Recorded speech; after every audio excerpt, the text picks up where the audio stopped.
fuego, tiros, bombas. O sea que todo eso estaba dentro del auto. Porque viste que el auto se desarma, se transforma y aparece el Transformer. En una camionetita, en un autito común y corriente, todo eso estaba dentro. Y la idea de Transformer la deben haber tomado una lectura superficial, pero lectura de Romanos capítulo 12, versículos 1 y 2, que es el texto en el cual se basa este mensaje. Tener algo adentro que se manifieste poderosamente hacia afuera. ¿A quién de los jóvenes aquí no les gustaría ser un Transformer de eso? Poder sacar de adentro todo ese poder y esa apariencia impactante. Pero ¿dónde la Biblia entonces habla de los Transformers que le agradan a Dios? Romanos capítulo 12, versículos 1 y 2 dice: Así que, hermanos, os ruego por las misericordias de Dios que presentéis vuestros cuerpos en sacrificio vivo, santo, agradable a Dios, que es vuestro culto racional. No os conforméis a este siglo, sino transformaos por medio de la renovación de vuestro entendimiento, para que comprobéis cuál sea la buena voluntad de Dios, agradable y perfecta. En el Instituto Bíblico hace poco dimos Romanos por completo. Y la verdad que me sorprendió, se llamaba Jaime Burnett, con la erudición con la que dio una epístola que en grandes líneas, salvo algunos versículos, las iglesias esquivan porque parece mucha teología para los sermones del domingo. Pero Pablo transitaba cómodamente toda la teología y siempre terminaba con los pies sobre la tierra, porque le interesaba la creencia, pero también la conducta, y prestaba mucha atención al aprendizaje, pero también a la práctica, no solo a la doctrina, sino también al deber. Y por eso lo propone el pastor Rubén a esta serie de Romanos, capítulo 12, que en su Biblia, ¿qué título tiene? Deberes cristianos. Para Pablo, los primeros capítulos de Romano eran raíz y los últimos, desde el 12 hacia el 16, el fruto. Y en ninguna otra parte de la Biblia usted va a encontrar una mejor reseña de cómo debe vivir el cristiano. Estos dos versículos van a preparar el escenario, digamos, o son la base o el fundamento sobre lo que va a venir desde los capítulos 12 al 16, todas las amonestaciones que va a haber ahí. Si ponemos en práctica esto que Pablo mandó a los romanos, no vamos a tener mucha dificultad en cumplir ninguno de los requisitos que se nos piden en la porción de versículo 13 en adelante. Pablo va a pasar de un énfasis doctrinal a uno práctico. Es como si intentara responder a la pregunta, ¿cómo me afecta todo eso a mí y a la manera en que vivo? La respuesta a esa pregunta la hallamos en los capítulos 12 al 16, decía, donde Pablo va a hacer hincapié en la aplicación práctica de las verdades doctrinales que se dieron anteriormente. Muchos versículos amamos de Romanos en los capítulos previos. Si ustedes en memoria busca ahí lo que tiene en su cabecita, va a encontrar que hay varios versículos con profunda definición teológica en los primeros capítulos de Romanos. Vemos, tengan la Biblia, el Nuevo Testamento ahí abierto, en los versículos 1 y 2, vemos que Pablo ruega. Tiene el derecho de dar órdenes, pero escogió rogar, porque él buscaba una entrega incondicional, más que el cumplimiento de un mandamiento. Y su ruego se va a basar en las misericordias de Dios. Misericordias que Él nos ha mostrado en todos los 11 capítulos previos. Nos ruega que presentemos nuestros cuerpos, y eso incluye lo que somos y lo que tenemos. Y hemos de presentar nuestros cuerpos, o sea, una vida transformada, como sacrificio vivo. Contrastado eso con los sacrificios muertos o los sacrificios de animales, al cristiano se le pide, fíjate, que él mismo vaya y se coloque él mismo en el altar como si fuera un sacrificio a Dios. Nuestro sacrificio, dice Pablo, tiene que ser santo y agradable a Dios, o sea, separado para los propósitos de Dios y siguiendo las instrucciones de Dios. Y la ofrenda de tal sacrificio es nuestro culto racional, dice Pablo, nuestra adoración espiritual, nuestro servicio espiritual de adoración o un acto inteligente de adoración. No ofrecernos a nosotros mismos como un sacrificio es racional, es pensado, no es irracional y no es meramente emocional. Entonces vamos a desarrollar brevemente todos esos conceptos respondiendo a la pregunta, ¿en qué aspecto debe darse nuestra transformación? Primero, transformación por dentro. Dice el versículo, así que hermanos, os ruego por la misericordia de Dios. Decíamos, el así que vincula la aplicación que va a venir ahora de toda la carta de Romanos hacia el final con la enseñanza de la primera parte de la carta. Pablo había, por ejemplo, recalcado que el cristiano es justificado por la fe. ¿Se acuerda del versículo? Justificado, pues, por la fe tenemos paz para con Dios. Y ahora detalla cómo ha de vivir una persona que ha sido justificada por la fe. Pablo les instó, les rogó, les imploró, les suplicó. Tal vez lo hizo así porque no es una ofrenda obligada lo que Dios desea, sino un sacrificio voluntario. Y rogar es una analogía. Él usa este ruego, o la palabra en griego representa un acto que consiste en llamar a un amigo al lado de uno, una persona, tal vez colocándole el brazo alrededor de los hombros, tal vez mirándolo a los ojos, diciéndole, hermano, permítame motivarle con todas mis fuerzas a que ponga esto en práctica. Ojo con ser tan literal con la instrucción de abrazar, porque hay más gente de la que usted cree que no le gusta que lo toquen, que no le gusta que lo abracen, que no le agrada el contacto físico y menos en público. Además, alguien usa el abrazo para no dejarte escapar, medio como para manipular. Y tengan cuidado porque hoy particularmente en nuestro país hay leyes donde te denuncian demasiado fácil por acoso, así que ojito. Ruega por las misericordias de Dios, y estas son todas las manifestaciones de compasión y bondad que ya vino presentando.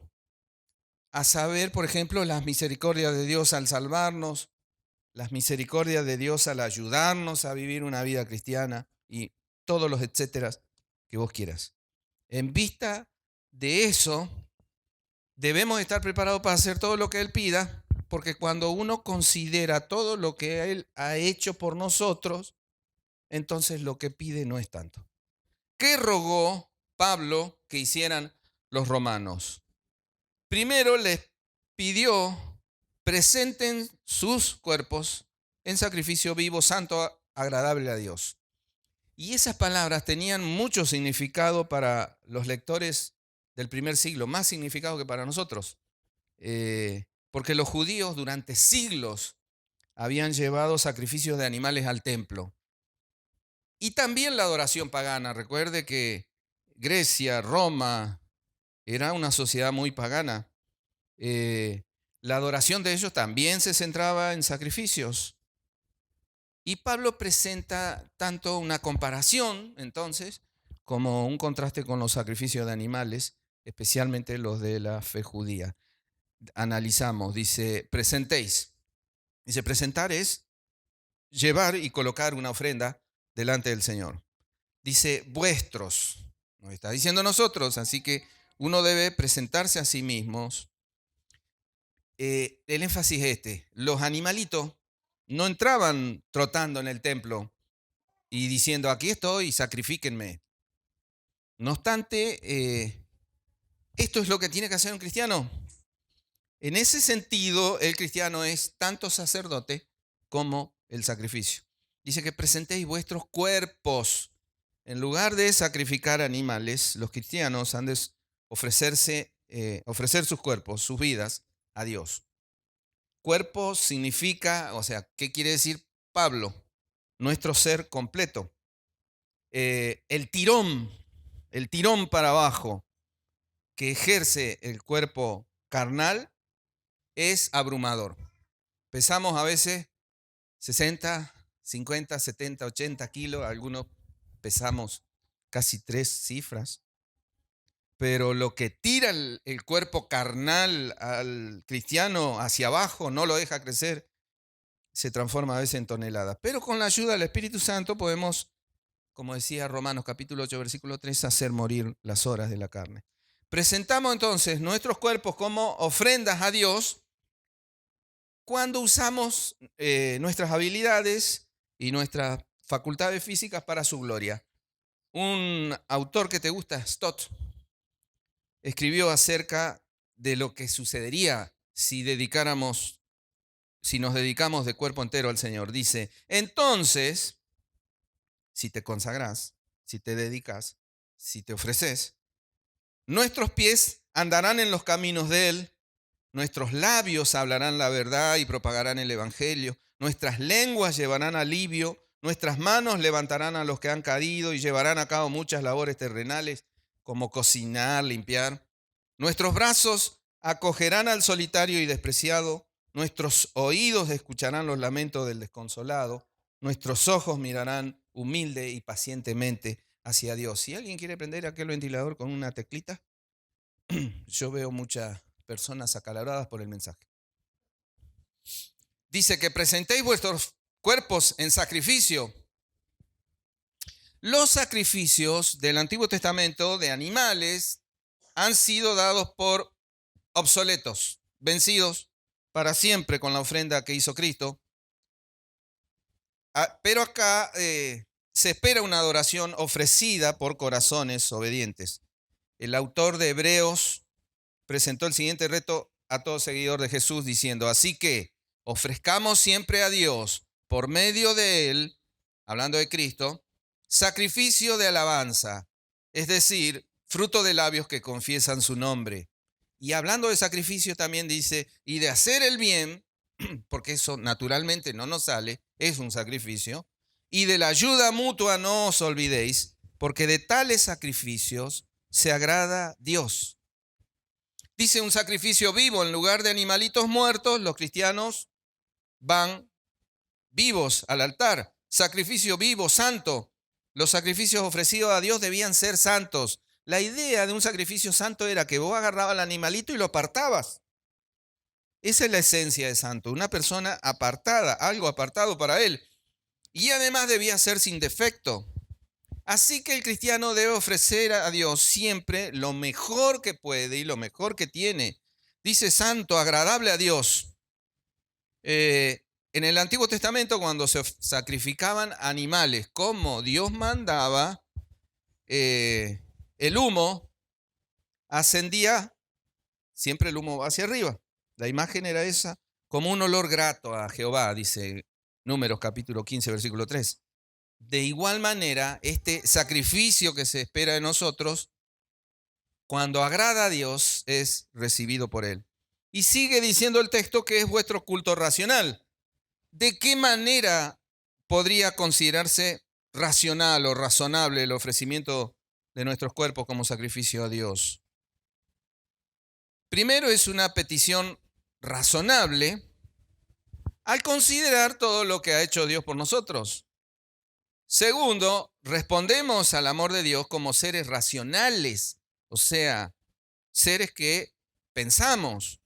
Tercero, al ofrecer ese sacrificio lo hacemos de manera concienzuda y considerada. Lo que sea que hagamos por el Señor debe incluir el razonamiento. Jamás debemos servirle de manera ritualista o automática, o sin saber qué es lo que Él espera o de la forma en que nosotros debemos darles el servicio. Por ejemplo, conducir en estado de ebriedad es peligroso. ¿Estamos de acuerdo? Doblemente peligroso lo es servir a Dios estando borracho. ¿Estamos de acuerdo? Bueno, cuando adoramos a Dios, nuestras mentes tienen que estar concentradas en Él y en lo que estamos haciendo. Eso aplica para todo nuestro servicio al Señor. ¿Qué lecciones debemos aprender entonces de la declaración de Pablo en el sentido de que ofrecer nuestros cuerpos como sacrificio vivo es nuestro culto racional? se me ocurren 3 lecciones. Una, no deberíamos hacer una distinción tan marcada entre lo sagrado y lo secular. O sea, lo que es sagrado, consagrado para Dios, lo que es santo y lo que es del mundo. Lo secular viene de este siglo. Porque, por ejemplo, la labor de criar a los hijos, como decía el pastor con Alfredo y Ludmila recién, la labor de criar a los hijos en disciplina y amonestación del Señor, como lo dice Efesios capítulo 6, versículo 4, es tan sagrada como preparar un sermón. Si ustedes, papi, piensan que preparar un sermón es sagrado, igual de sagrado es criar a un hijo para Dios. El trabajo secular que se hace de una manera racional, digamos, concienzuda, haciéndolo de corazón como para el Señor y no para los hombres, como dice Colosenses, es tan sagrado como administrar los símbolos. La idea es, antes de cerrarla, me anticipo, usted es cristiano, esté donde esté, y todos sus actos son actos de adoración, lo entienda o no. ¿Está adorando bien entonces o está adorando mal? Pero en el trabajo usted es cristiano, en la escuela es cristiano, en la iglesia es cristiano, en su casa es cristiano, en el barrio es cristiano.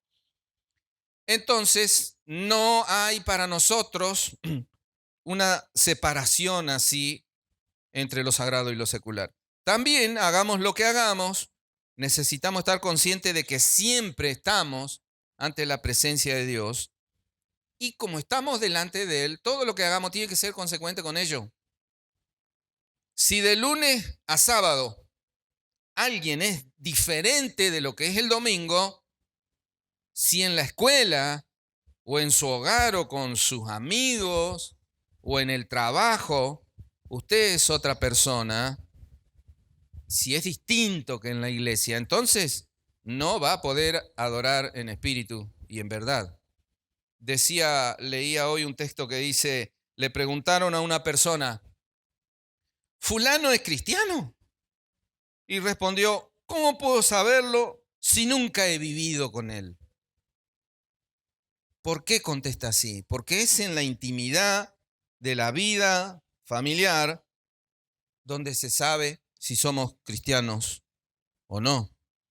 Y tercero, sea que criemos a los hijos, que preparemos una prédica, que hagamos el trabajo diario, que dirijamos las oraciones o cualquier otra actividad que hagamos, debemos hacerlo con el esfuerzo consciente de glorificar a Dios en todo lo que hagamos.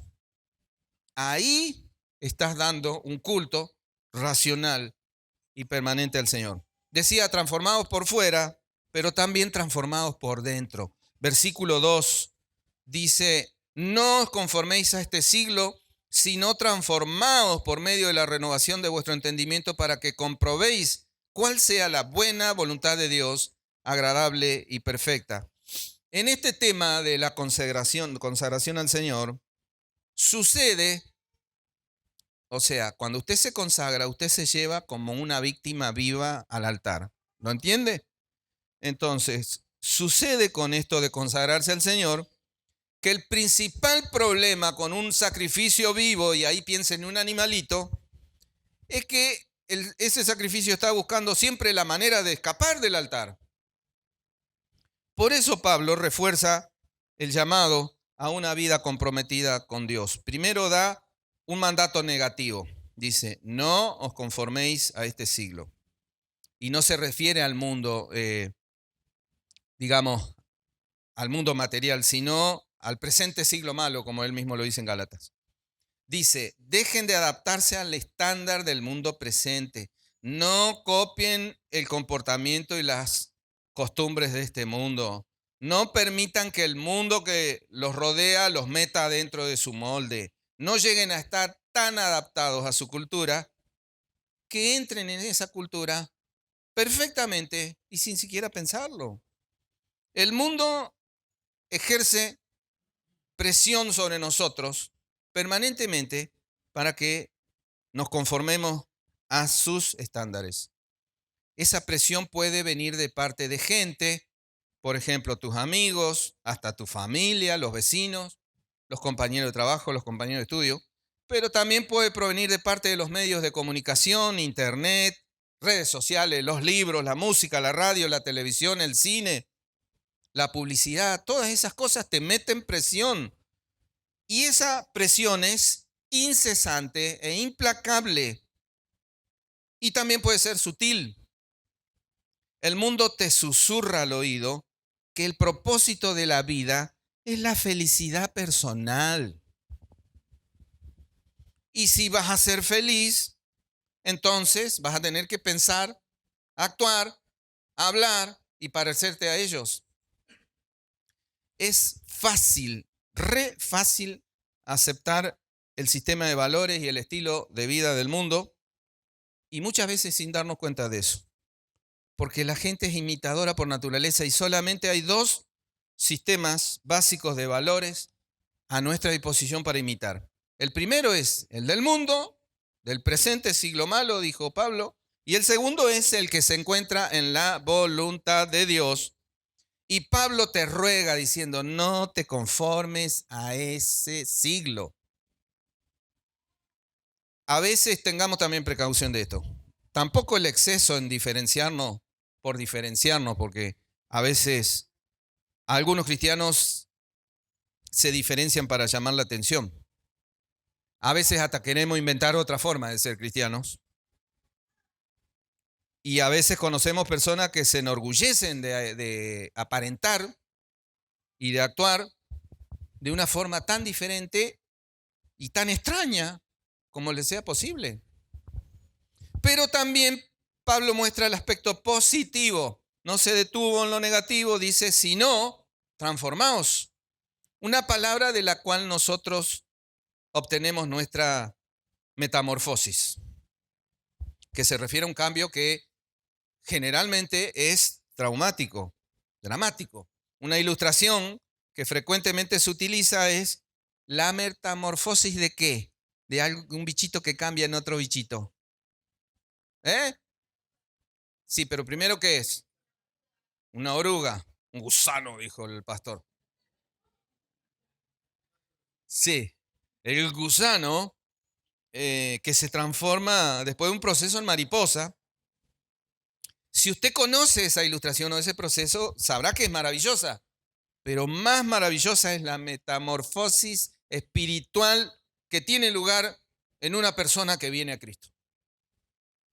El que tiene años en los caminos del Señor oye a menudo a muchas personas contar cómo ha cambiado Cristo su vida. Te cuentan, hace 20 años yo era un borracho y hoy es pastor de una iglesia.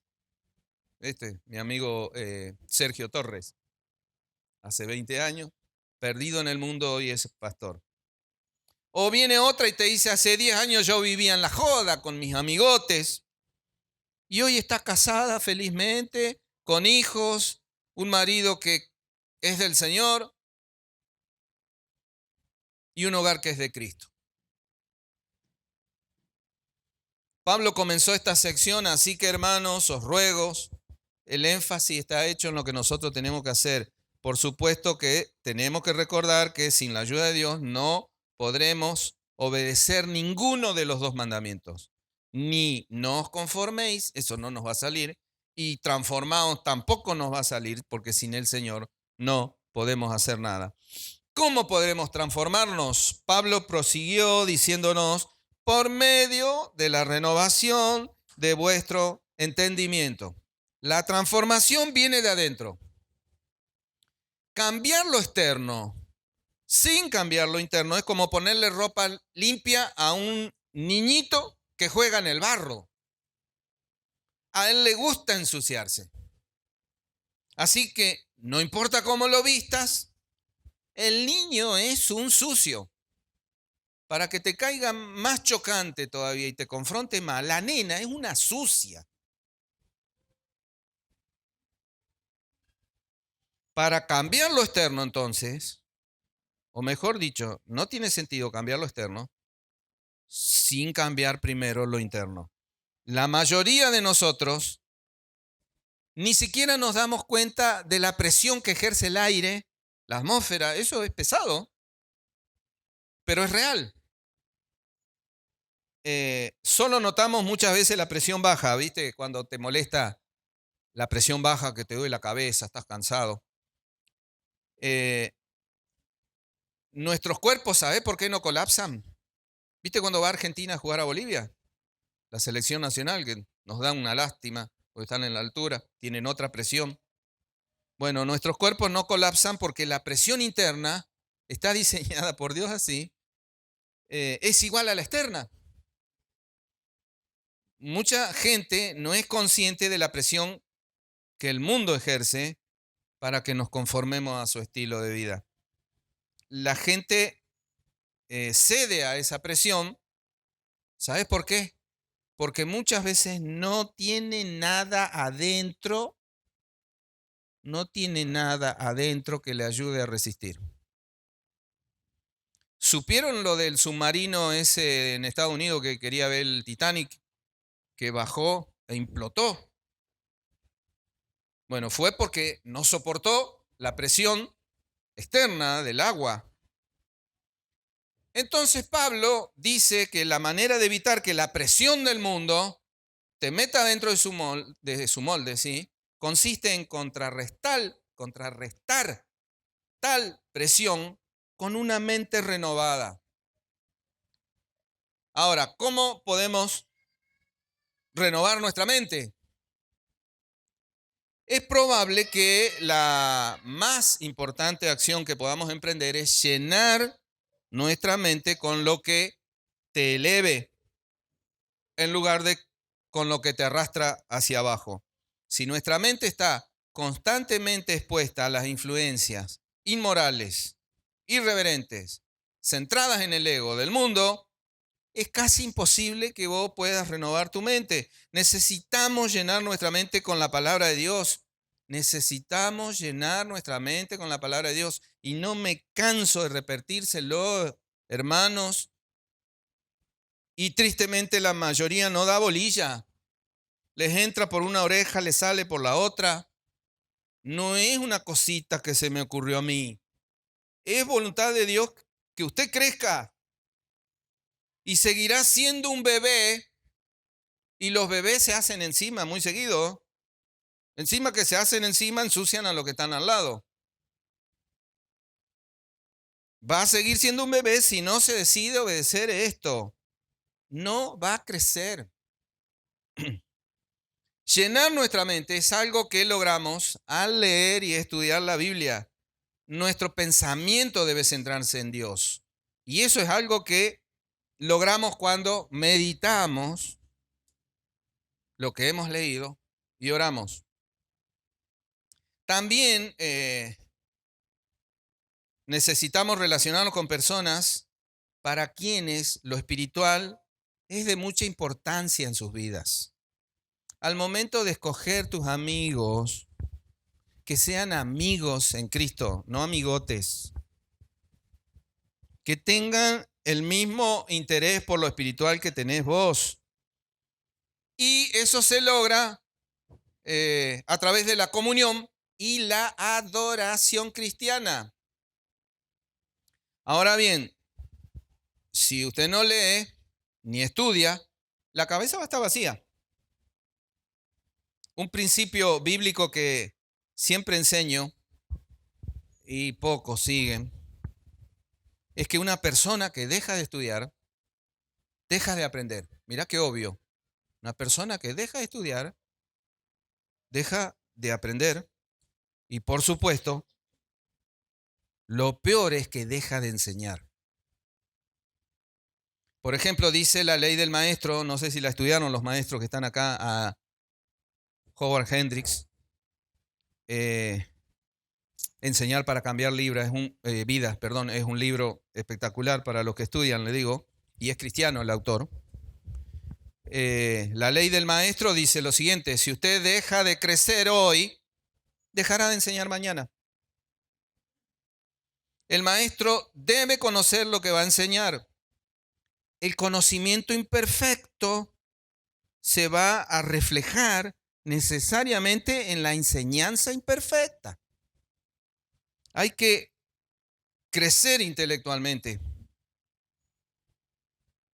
Y sobre todo se lo digo a los que quieren enseñar. Manténganse en un plan de lectura y de estudio. ¿Viste cuando por ahí preguntan, ¿quiénes están siguiendo un plan de lectura? Levanten la mano. ¿Qué pregunta esa? Cuando leemos y estudiamos la Biblia, primero nos informamos y luego nos transformamos.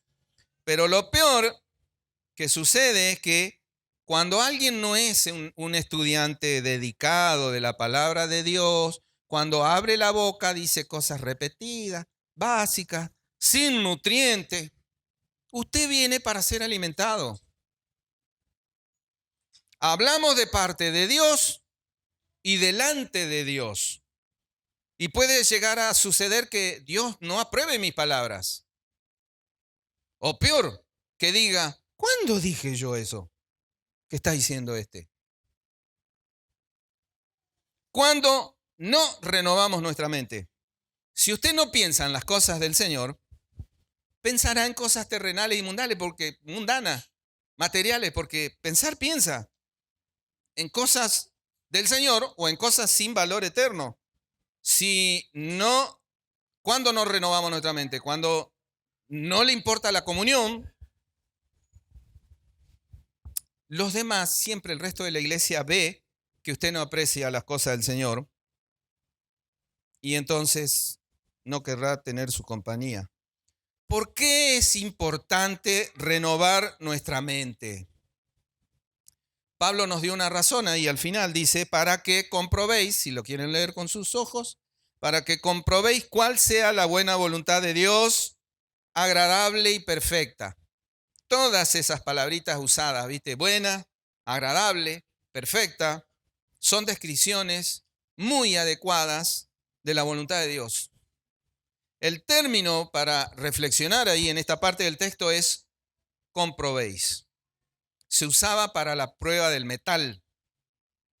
Significaba probar o comprobar, o incluso significaba aprobar después de algo que sometiste a prueba exitosa.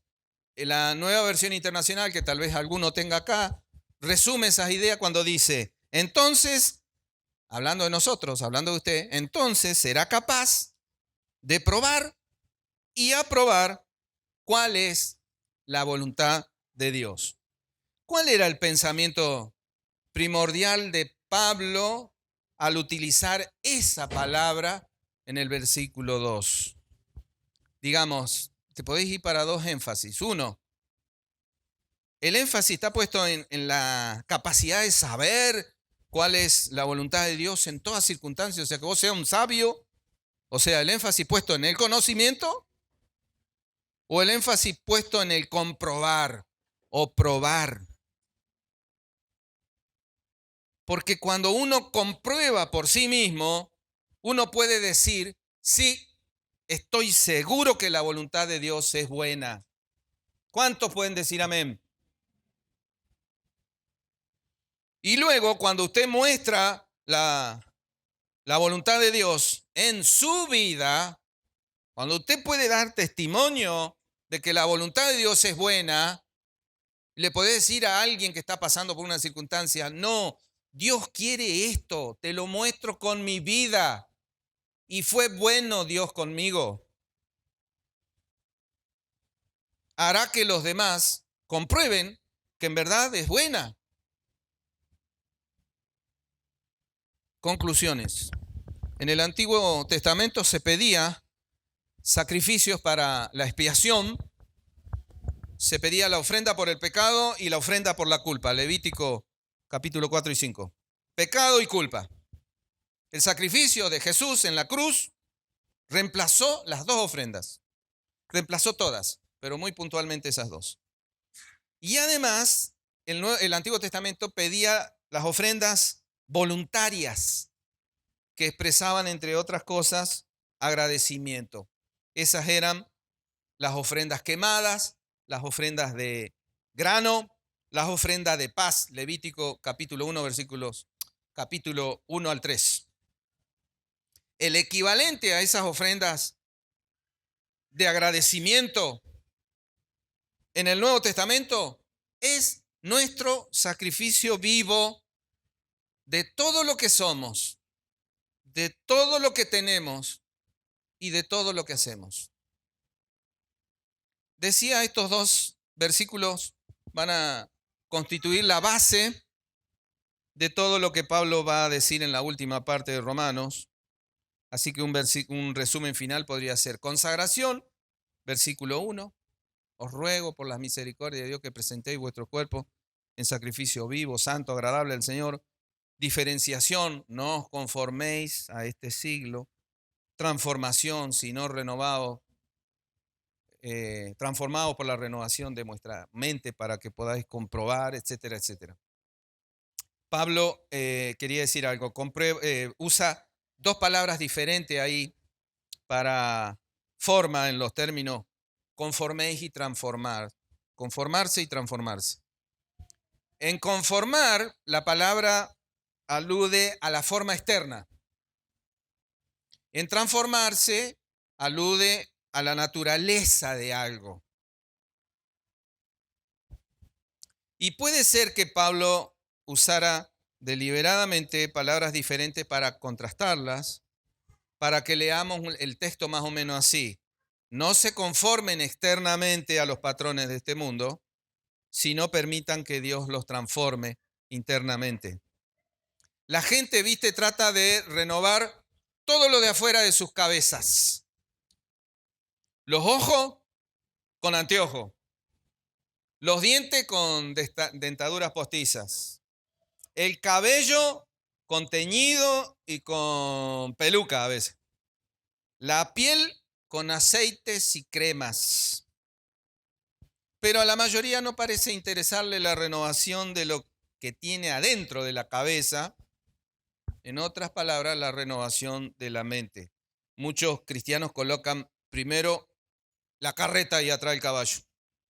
Le preocupa saber lo que Dios quiere que hagan, comprobar cuál sea la buena voluntad de Dios, y eso está bien, pero antes hay que prepararse espiritualmente para discernirlo por medio de la renovación del entendimiento. Cuando cambiamos el modo de pensar, cuando usted deja de pensar como el mundo y empieza a pensar como Cristo, porque conoce su palabra, porque es de Cristo, porque sabe lo que Él quiere, cuando usted cambia el modo de pensar, va a cambiar el modo de vivir y su testimonio será poderoso. Una misionera daba un mensaje a hindúes. Cuando una de las damas asistentes se levantó rápidamente y salió. Pasan unos minutos, la hindú vuelve, se sienta y sigue escuchando, pero ahora con la máxima atención, las palabras de la misionera. Al fin, cuando termina la conferencia, la misionera le pregunta: ¿qué te hizo salir del salón con tanta rapidez? ¿Te molestó algo que yo estuviera enseñando? Y la hindú, seria, con voz solemne, le contesta: nos estabas diciendo cosas tan hermosas, tan deseables de que fuesen ciertas, que yo salí para preguntarle al chofer, el que la había traído, ¿cómo vivía usted en su hogar? Y él, por su respuesta, me convenció, porque dijo que usted vivía lo que enseñaba. Y por eso volví para escucharla más atentamente. Ahora le pregunto, le dice la hindú, ¿quiere ayudarme para que yo pueda también hallar a Jesucristo? Para que yo también posea esa vida pura que usted predica con la palabra y el ejemplo. ¿Está usted viviendo la vida transformada? La transformación tiene que ver con cambio, y el cambio no es fácil. Es difícil dejar atrás el comportamiento que tan profundamente arraigado de toda una vida muchas veces traemos, pero podemos cambiar con la ayuda de Dios. ¿Ha cambiado Cristo todo en su vida? Si no es así, le ruego que comience hoy mismo